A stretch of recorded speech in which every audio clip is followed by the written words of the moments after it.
بسم الله والحمد لله والصلاة والسلام على رسول الله وعلى آله وصحبه ومن والاه ما بعد.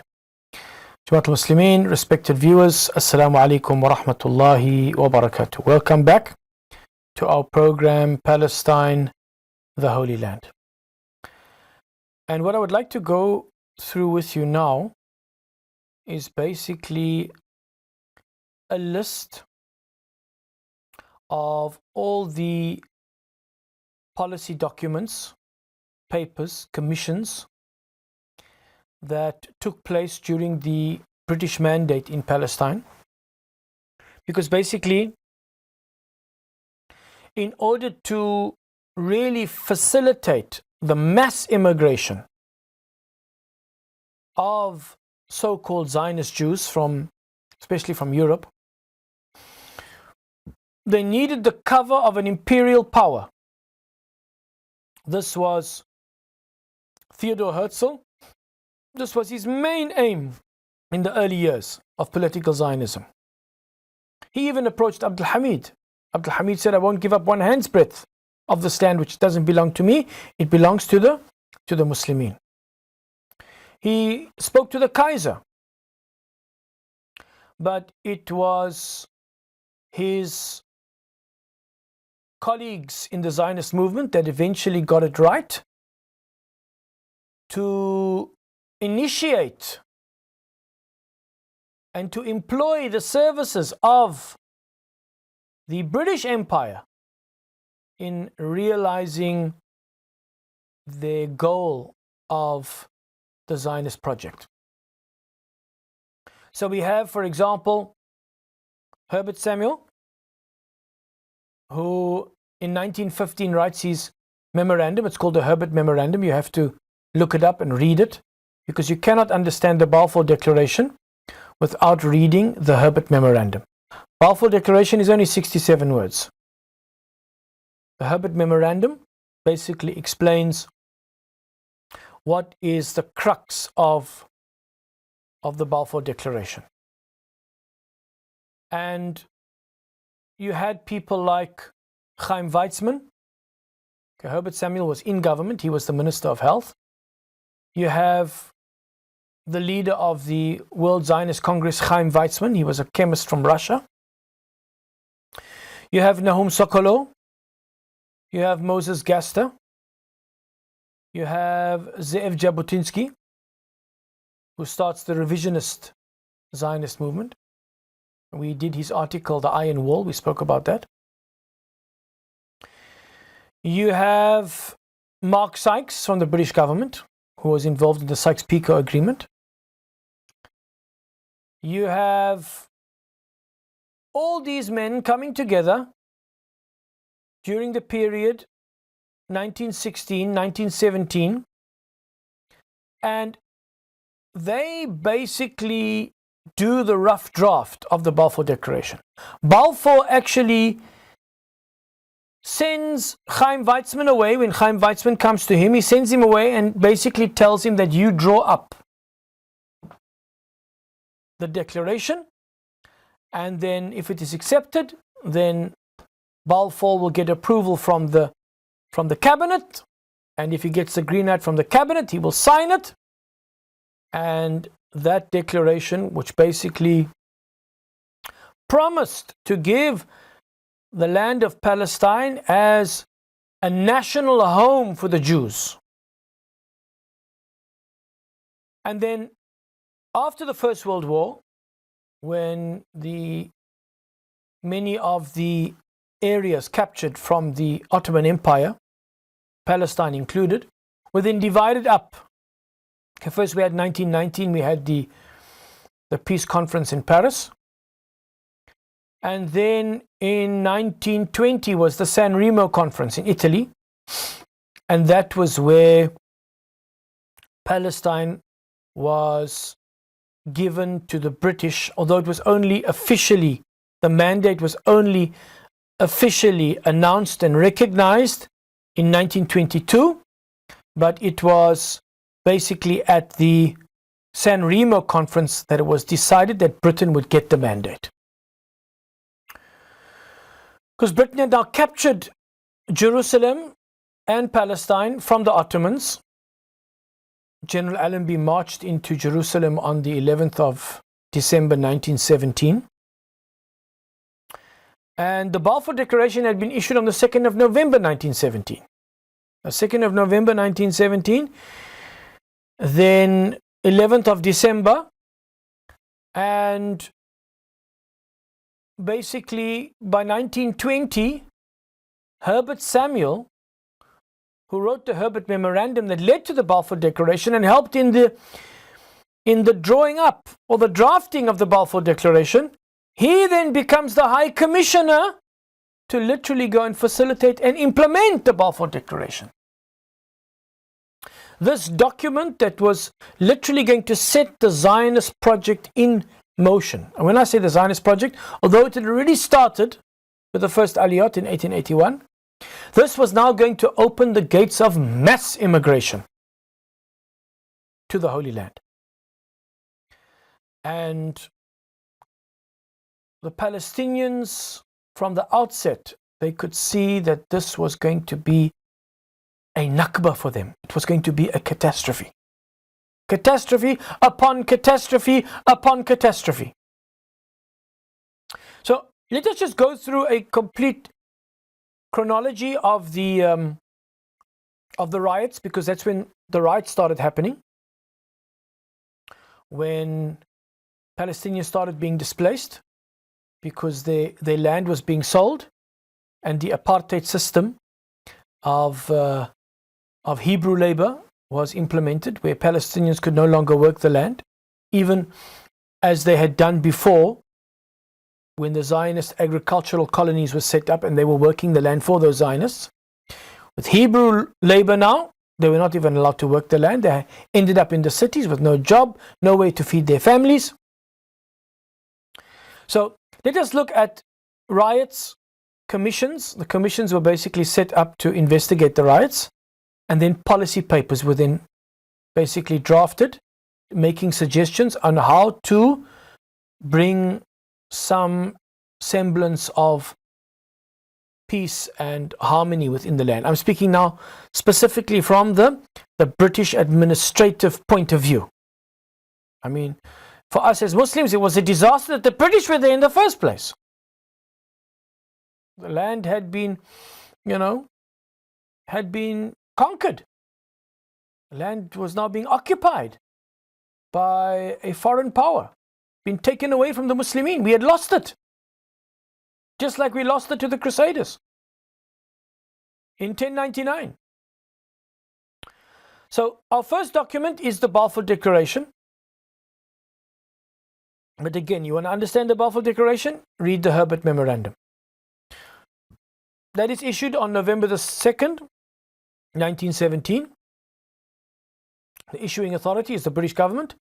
The description supported the establishment in Palestine of a national home for the Jewish people, and no political rights recognized for anybody else, only religious and civil rights. And then it's only because of a man by the name of Edwin Montague, an anti-Zionist, assimilationist Jew who was secretary to India, and he was against the whole idea of establishing any type of so-called Jewish state in Palestine, because he felt that it would undermine their political status as Jews in foreign countries. So he was actually the one that was quite influential in the addendum. It wasn't really an addendum, but something that was added in to the Balfour Declaration. I'll bring it up here and just give it to you. So we all know the famous 67 words, maybe not off by heart, but this part where it says, "It being clearly understood that nothing shall be done which may prejudice the civil and religious rights of existing non-Jewish communities in Palestine, or the rights and political status enjoyed by Jews in any other country." It is said, Allahu Alam, that Edward Montague, that he was responsible for putting that in, because he was worried about, he as an English Jew, about his political status living in Great Britain in a so-called other country, as it's put here in the declaration. If there's going to be a country established for Jews, then what's going to happen to the Jews that are in other countries? That was his concern. So, Balfour Declaration, November the 2nd, 1917. Then the Nabi Musa riots. The cause, Palestinian fears over the Balfour Declaration and increasing Zionist immigration. This is between April 4th and April 7th in 1920. During the Nabi Musa religious festival in Jerusalem, anti-Zionist protest turned violent. 5 Jews and 4 Arabs were killed, and a number of each were wounded. Number 3, League of Nations mandate for Palestine. That was when it became official. July 24th, 1922, issued by League of Nations, formalized British control over Palestine, incorporating the Balfour Declaration. Then there were the Jaffa riots. That's May the 1st to May the 7th, 1921. Again, what's the cause? Rising tensions over Zionist immigration. So, the first pillar of Zionism, mass immigration, the Palestinians were trying to curb this, not just from 1920, as we've discussed earlier, even during the time of the Ottomans, during Abdul Hamid II in the 1880s, the Palestinians asked the Porte to severely restrict Zionist immigration. And the whole issue of immigration is the main, that and land sales, immigration and land sales. The Palestinians, right from the beginning, were trying everything possible to stop or severely restrict this mass immigration and these land sales. The Jaffa riots, 47 Jews killed, 47 Arabs killed. After that, the Churchill paper was issued. That's June the 3rd, 1922, in a response to the Jaffa riots. And the key policy stated that a Jewish national home would not mean turning all of Palestine into a Jewish state. Churchill was an ardent, hardcore Zionist. But at the end of the day, he was a British administrator. And you often see him in between these two roles, as an ardent supporter of Zionism and as a British administrator that had to find, certainly not middle ground, but had to sort of show himself as not being wholly biased towards the Zionist cause, which he was, but that's politics, real politic. Then we have the 1929 Palestine riots. That was a dispute over Jewish and Muslim rights at Hayat al-Buraq, what they call the Western Wall, what we call the Wall of the Buraq in Jerusalem. Zionist groups began asserting more control over the area, provoking Muslim fears of losing access. Casualties, mostly in Hebron, because it spread to Hebron and Safed. So it was in Jerusalem, Hebron and Safed. A number of Jews and Arabs killed. That then prompted the Shaw Commission to investigate the 1929 riots. So every time we have a riot, then we have a commission. And after the commission, we have a paper. So the Shaw Commission investigated the 1929 riots and determined the cause of the Arab, I don't want to say Arab Jewish violence, Arab Zionist violence, Arab against Zionist violence. Because before the Zionists came, the Arabs and the Jews were living, there was no violence between Arabs and Jews. They were living in peace and harmony. I mean, there's been many testimonies from Palestinians how they used to share food with their Jewish neighbors and how they looked out for one another. but it was when the advent of Zionism that caused the rift between the so-called new Jews who had embraced Zionism and the Arabs who had been living in peace with an anti or non-Zionist Jews, anti-Zionist Jews, before the advent of Zionism. The findings of the Shaw Commission: Jewish immigration and land purchases were causing Arab economic hardship. So these two things. So of course they go hand in hand. Mass immigration with land sales. They go hand in hand. The Zionists were constantly acquiring land to facilitate the mass immigration.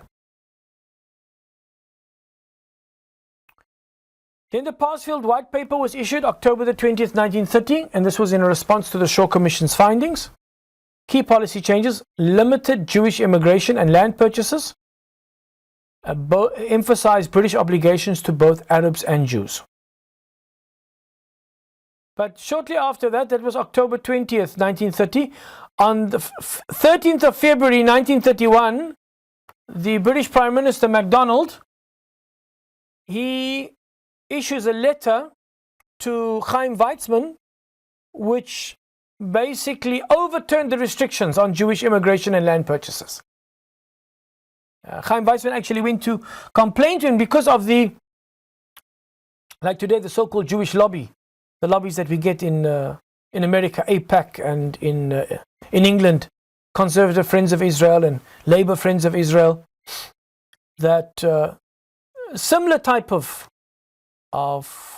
lobby, a similar type of influence was then used as some form of pressure against the British Prime Minister, whereby he issued a letter to Chaim Weizmann overturning the restrictions on Jewish immigration and land purchases. Then 1933, more riots. October 27, 1933, caused Arab protests against increasing Jewish immigration, because as long as the immigration is going to be there, there's going to be resistance. Because the Palestinians can clearly see that these people are coming to take over their land. And, almost 100 years later, okay, this is 1933, we are now 2025, look how many Palestinians have been uprooted. Look how many Palestinians have been expelled. Look how many Palestinians' homes have been destroyed. Look how many Palestinians have been killed. So the 1933 riots was because of the increasing Jewish immigration. There were demonstrations in Jaffa, Jerusalem, and Nablus, and they turned violent. It just mentions here 24 Arabs killed, over 200 wounded, mostly by British forces.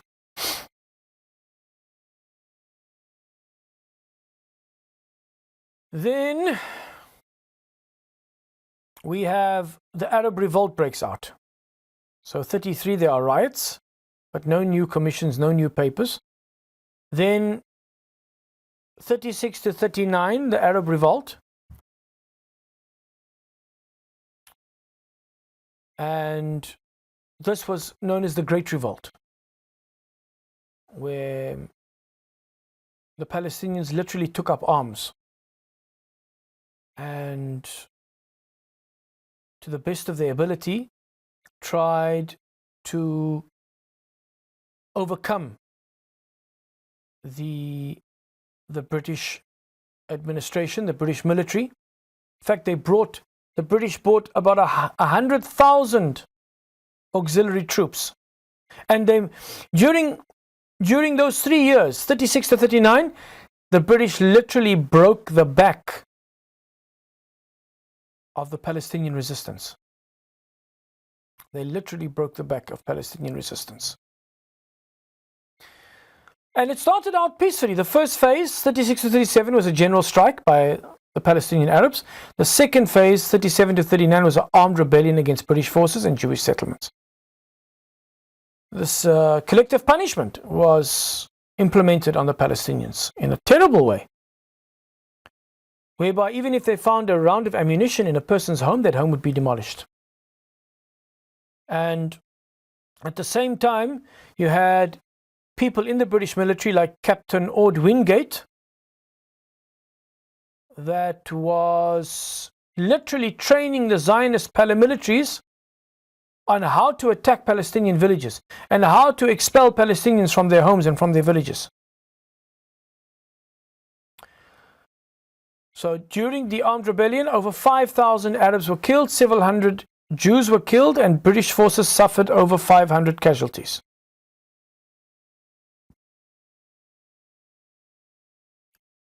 Then we had the Peel Commission. The Peel Commission, which was a response to the Arab revolt. I just want to see, there was another commission called the Hope Simpson Commission. The MacDonald White Paper, that is 39. Woodhead Commission was 38. Peel Commission was 37.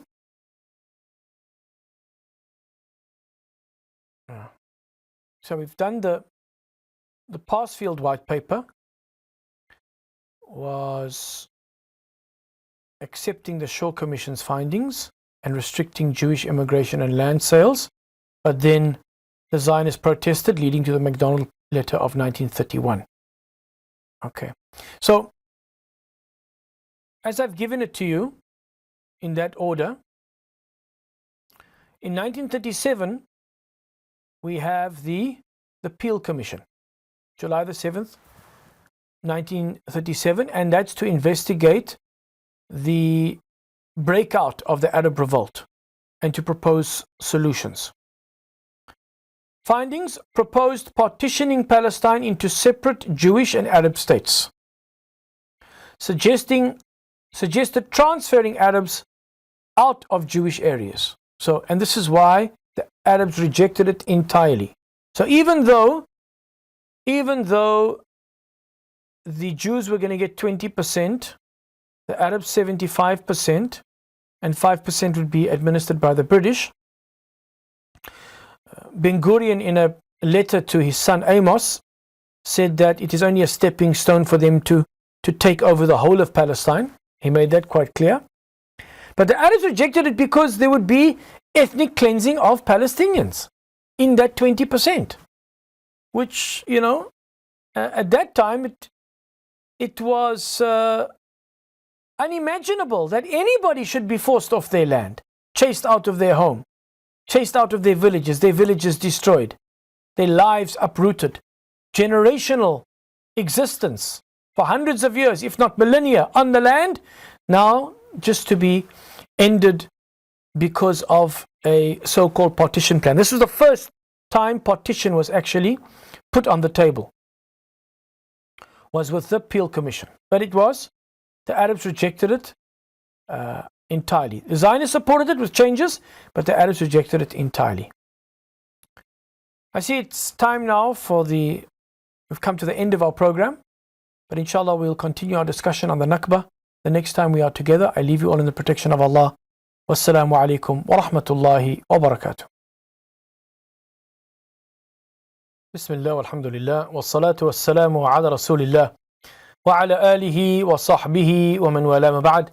Muslimin, respected viewers, assalamu alaikum wa rahmatullahi wa barakatuh. Ahlan wa sahlan wa marhaban bikum jami'an aynama kuntum. Welcome to each and every single one of you, wherever you might be. This is our program, Palestine, the Holy Land. And today, Palestinians, Muslimun, human beings still in touch with their humanity, on this day of the 15th of May, we remember, we commemorate, we call to mind the great catastrophe, An-Nakba. It took place in 1947 and in 1948, culminating with the declaration of the Zionists declaring their illegitimate state on the 14th of May 1948. Seeing the expulsion, the ethnic cleansing of over 250,000 Palestinians, with approximately 531 villages destroyed, with no right to return, a right which is enshrined in international law. But the Palestinians are still waiting for the day when they shall return. Return to their destroyed villages, return to their demolished homes, return to their cut down or burnt out olive groves, return back to the land of their ancestors, land that has been inhabited by them and their previous generations for hundreds of years, if not millennia. So today, bi'idhnillahi ta'ala, we are going to be speaking about some of the events leading up to and surrounding An-Nakba. An-Nakba, which is the Arabic term for the catastrophe. Just as a brief introduction, the Nakba is the ethnic cleansing of Palestinian Arabs through their violent displacement and dispossession of land, property, and belongings, along with the destruction of their society and the suppression of their culture, identity, political rights, and national aspirations. The term is used to describe the events of the 1948 Palestine war. Again, war here, although yes, there was a conflict between the Arabs, which were far outnumbered by the Zionists, by the way, and were ill-equipped and ill-trained. Not to mention the backdoor dealings that were being done. Jordan agreeing not to engage in combat with the Zionists as long as the West Bank and East Jerusalem was given to them. Avi Shleim writes about that in his famous book. But it was most certainly a devastating catastrophe and the beginning of what has now become a genocide that is taking place in Gaza and on the West Bank, as well as the ongoing persecution and displacements of Palestinians by the Zionist state. As a whole, it covers the fracturing of Palestinian society and the long-running rejection of the right of return for Palestinian refugees and their descendants. During the foundational events of the Nakba in 1948, approximately half of Palestine's predominantly Arab population, or around 750,000 people, were expelled from their homes or made to flee through various violent means, at first by Zionist paramilitaries, the Haganah, the Irgun, the Lehi or the Stern Gang, and after the establishment of the state, the Zionist state, by its military.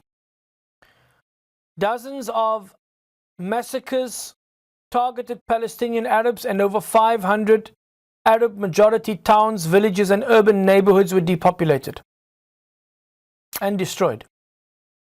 Many of them destroyed. Many of the settlements were either completely destroyed or repopulated by Jews. I would prefer to use the term Zionists, were repopulated by Zionists and given new Hebrew names. Israel employed biological warfare against Palestinians by poisoning village wells. By the end of the war, 78% of the total land area of the former mandatory Palestine was controlled by the Zionist state. The Palestinian national narrative views the Nakba as a collective trauma that defines Palestinians' national identity and political aspirations. The Zionist narrative views the Nakba as a component of the War of Independence that established the Zionist statehood and sovereignty. The Zionist state negates or denies the atrocities committed, claiming that many of the expelled Palestinians left willingly or that their expulsion was necessary and unavoidable. This is the number one, the myth that is put forward in the Zionist narrative. Included in that myth is the idea that the Arab leaders said to the Palestinians that they should leave their villages and then let them fight the war with the Zionists, and then when the war is won they can come back to their homes. Number one, that is a myth. And this idea of it being necessary and unavoidable, this is one of the new historians that, although he acknowledges that the Palestinians were ethnically cleansed, I'm speaking about Benny Morris here.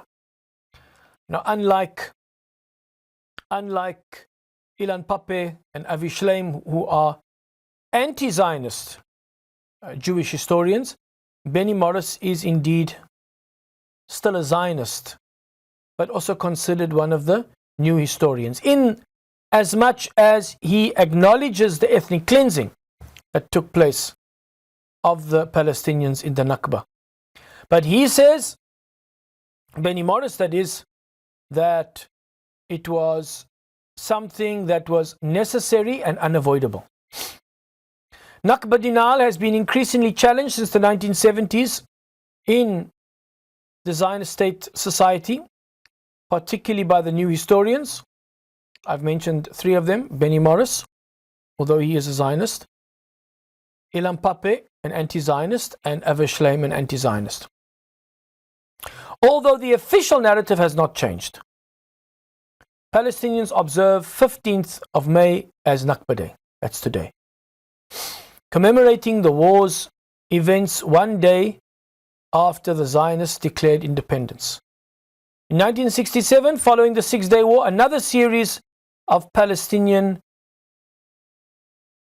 expulsions occurred. This came to be known as a Naksa, the setback, and also has its own day, the 5th of June. The Nakba has greatly influenced Palestinian culture and is a foundational symbol of the current Palestinian national identity, together with the political cartoon character Handala, the Palestinian Kafia, and the Palestinian 1948 keys. Many books, songs, and poems have been written about the Nakba.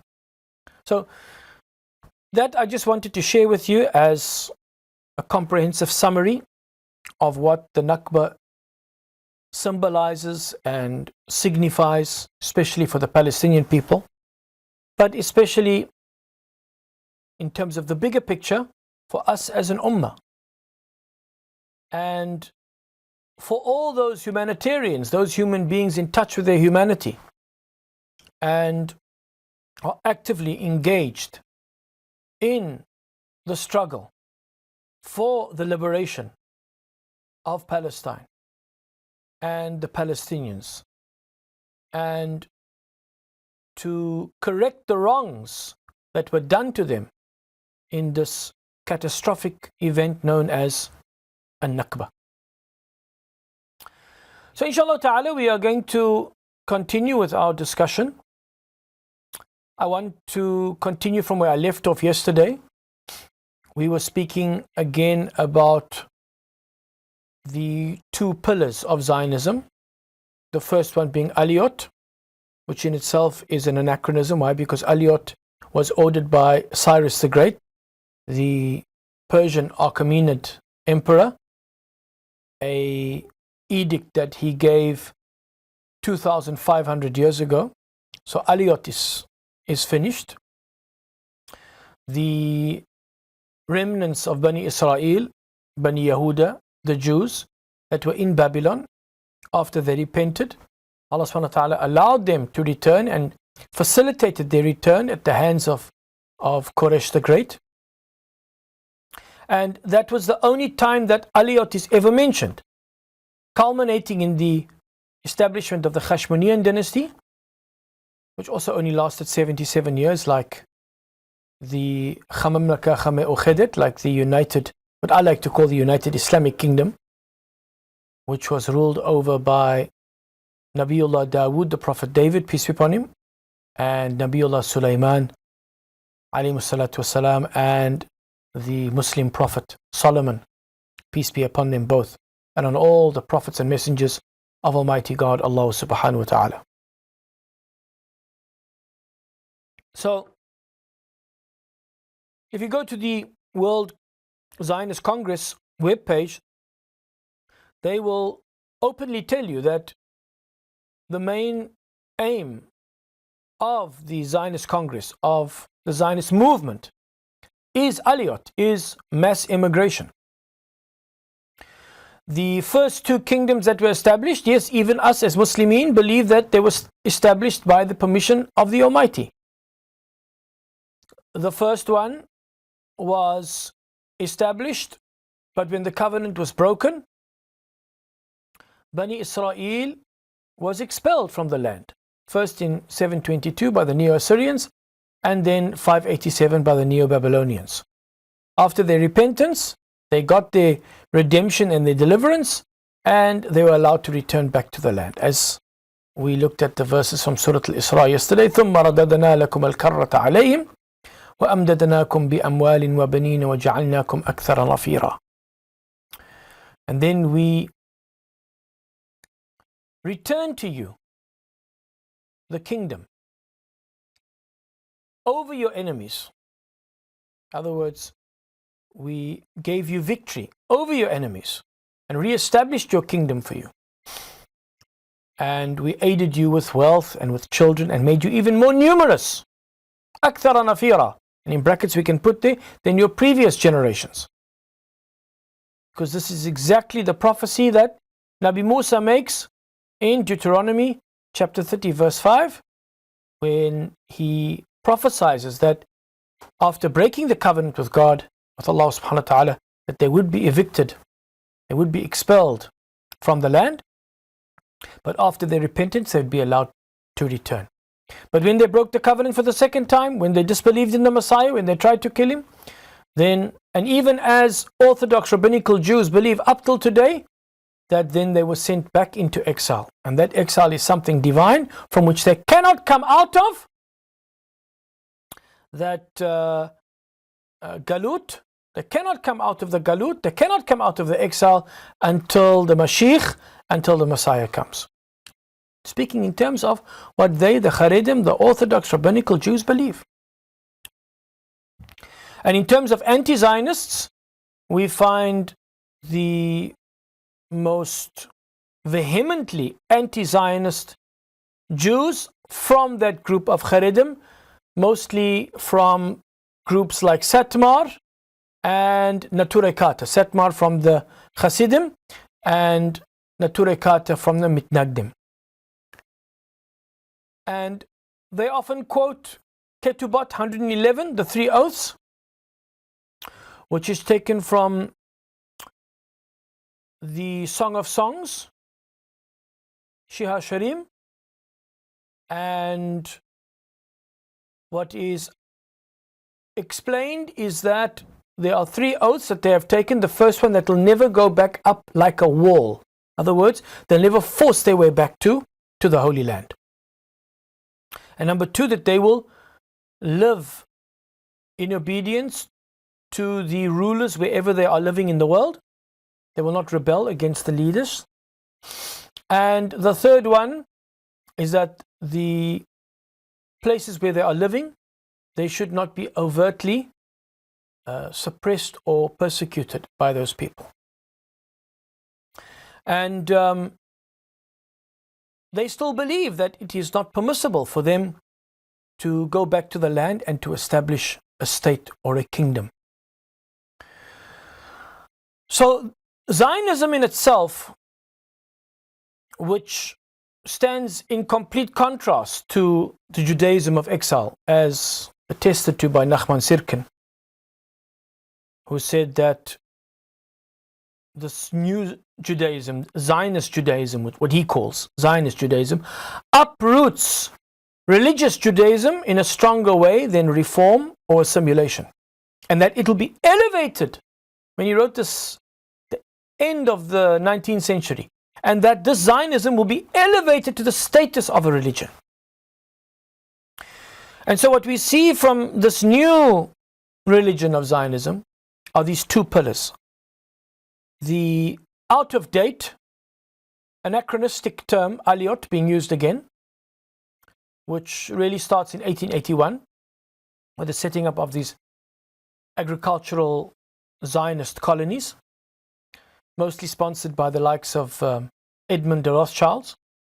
There was one that was set up before then, that was set up by Moses Montefiore, the brother-in-law of Nathan Rothschild, of the English branch of the Rothschilds banking family. Edmund de Rothschild was from the French branch. Remember, there was 5 sons. There was Karl in Naples, Salomon in Vienna. There was Amschel in Frankfurt. There was James in Paris, and there was Nathan in England. The English branch of the bank was the most powerful, and he became the most powerful because of the betting that he engaged in the war against Napoleon, the Battle of Waterloo. He had mastered the pigeon messaging service, and he had spies on the battlefield. And when it was announced that Britain and their allies were losing against Napoleon, people started selling off their bonds, and he also encouraged people to sell whilst he had his agents in the background buying them up. It is said that he made anything between £1 million and £10 million sterling. In those times, money. In terms of its value today, an enormous amount of money. So the Rothschilds were heavily involved in the first stage of the Zionist project, the Aliyot stage, the immigration stage, mass immigration. The Palestinians very early on saw this was going to be a problem, and they appealed to the then Sultan Abdul Hamid II. This is in the 1880s. Appealed to him to restrict Zionist immigration to the Holy Land, which he did. But there were many loopholes in the system. And the Zionists are experts in not only creating loopholes, but mastering their use.